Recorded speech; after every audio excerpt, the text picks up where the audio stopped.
Barkley channeling his inner MJ. Michael Jordan with this dunk to get the touchdown. I mean, he leaps from the 4 yards. How many feet is that, Jenna? 4 yards. 12. Good job, Jenna.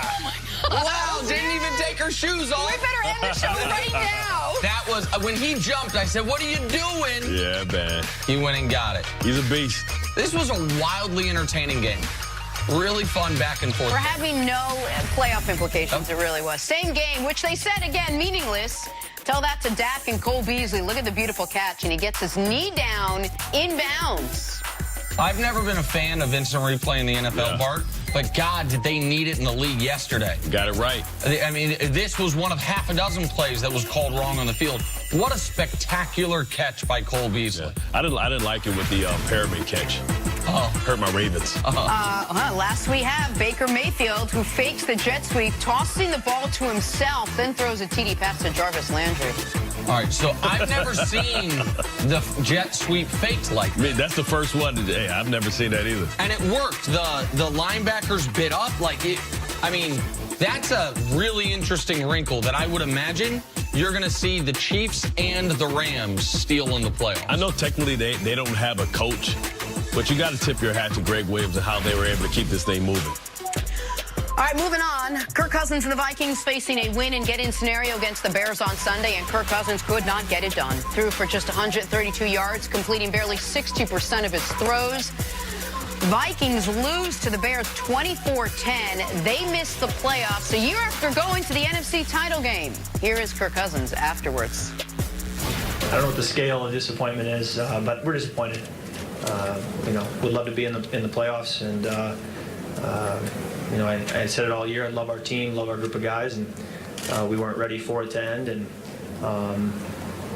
unfortunately, it's over. Well, I mean, the game we played today, it's not a playoff performance. You can't go out there and play like we did today and, you know, expect to get in the playoffs. And so I don't think we deserve the way we played. We don't deserve to be in the playoffs, no. Okay, so shortly after this game, towards the end of it, I mean, social media was just up and down, blaming number 8, 100%. You know, was the $84 million warranted? But who is really to blame? Is it really all on Kirk Cousins, this loss? It's not all on Kirk Cousins. But if we're divvying up blame and it's a pie chart, his piece is the biggest. The offensive line gets a piece. The Vikings' inability to figure out who they were offensively gets a piece. I would say the defense playing well, but not playing quite up to its talent level, especially in the first 3 quarters of the season, they get a piece. But the biggest piece goes to number 8, because this is who he's been forever. A guy who can put up big numbers, guy who can throw for a bunch of yards, and a guy who, against good teams in the biggest games, stinks. But isn't that why they got him? Well, they got him for the first part and hoped that the second part was a Jay Gruden Washington problem rather than a Kirk Cousins problem. This is not 2008 AFC. And what do I mean by that? Where an 11-win team missed the playoffs. Remember that? The Pats, where it's like, damn, it's just tough comfort. A 9-7 Eagles team got your spot. You didn't have to be great. You just had to not be horrible. You had a home game in the final game of the year. I know Chicago was playing their starters, Bart, but the motivation was different. It's a playoff game for Minnesota. Chicago doesn't have to win it. And you came out flat, and Kirk had 80 yards passing going late into the 4th quarter. It was a disaster for the Vikings. Listen, as a Jets fan, thank you. Thank you, because the pressure is all on Kirk Cousins and the Minnesota Vikings to perform, right? Because you give somebody guaranteed money, a team that was, you know, 1 game from the Super Bowl, and you expect, and you bring a guy in, a veteran quarterback in the middle of his career to get you over the hump for moments just like this. Not only did he fall flat, he fell flat on his face. And you can see how animated Thielen was, and he's talking about, hey, dude, I don't have enough time. Well, this is why they brought you in there, and they fired Filippo because he wouldn't run the football. Guess how many times they ran the football yesterday? Tell me. 15 times. So, you know, they put it on Kirk Cousins. They put it all on his shoulders, and he couldn't deliver. But this isn't the first time he couldn't deliver, because I remember when he was in Washington and they had a playing game at home, and he fell flat on his face as well. What happens is you think about Case Keenum and why Case Keenum is better for this team is because you need somebody that's mobile within the pocket to buy time, because you understand that his limitations with this offensive line. Those issues weren't addressed, but they were masked last year because Case Keenum was able to buy time in the pocket.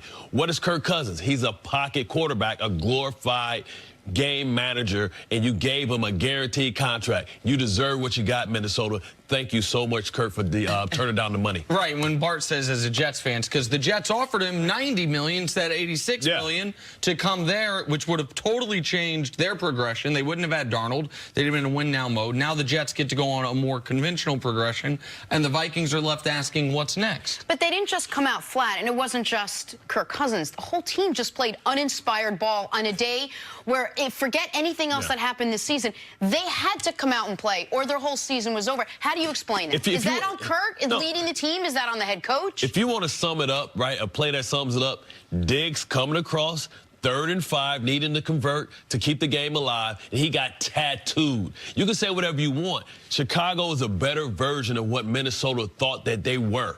And they got hit in the mouth, and they didn't like it. You know, it's kind of when you see a mirror image of yourself, but they're a little tougher than you, and your whole identity was you're tougher and you're badder than somebody, and you've realized that you're not the baddest dude on the block. And then you got some decisions to make. And you saw guys making decisions, you know, business decisions, that they weren't really about that smoke. They were talking loud, but they understood that they were going against an opponent that was going to hit you in the mouth, that was going to let you catch the football, and they was going to make you pay the tax. That was, I mean, when you said that 3rd and 5, that was one of 11 third downs the Vikings had in this game. They converted a single one of them. Late in the game, I think they were 0 for 8 on 3rd down before the game totally got away from them.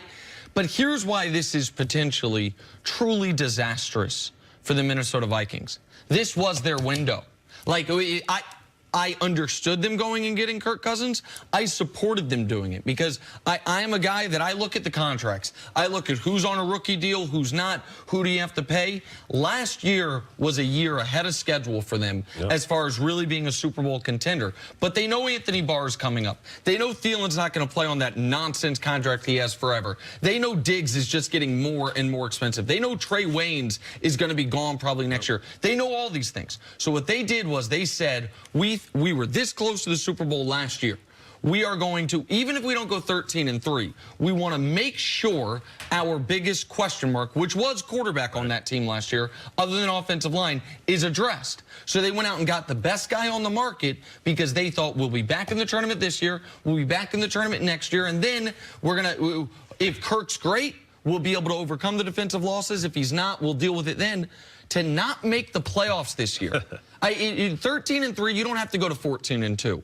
You can go to 10-6, but to go to 8 wins from 13-3 with the schedule that they had, they suffer devastating injuries. They had Nick Easton loss in the preseason. They had a tragic death of their offensive line coach. I understand that, but you've got to be able to overcome it.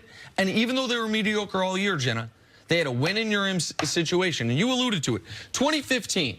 Kirk's first year as a starter. They're in the playoffs. They're at home, up 11-0 on Green Bay. Get beat 35-18. The next year, win in your end game, at home against the Giants. And they scored 10 points, and Kirk has 1 touchdown, 2 picks. This year, they played 1, 2, 3, 4, 5, 6, 7. 7 games against teams that made the playoffs.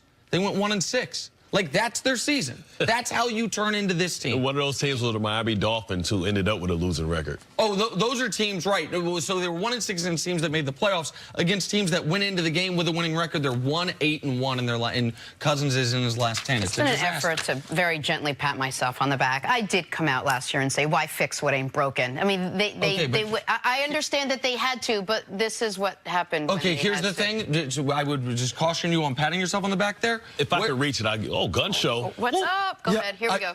I'm very excited to watch Case Keenum in the playoffs this week. Let me see. Oh, Denver won 6 games. I know. He got his coach fired. Denver, I mean, and his coach is gone. I mean, All right, fine. I had like 8 seconds of glory, and then it was quickly demolished. Time now for Put a Grade on It, sponsored by CarMax. Okay, so the Bears finished the season 12-4, good for the 3 seed in the NFC. Bart, put a grade on the Chicago Bears season. A+, and it's about time that people start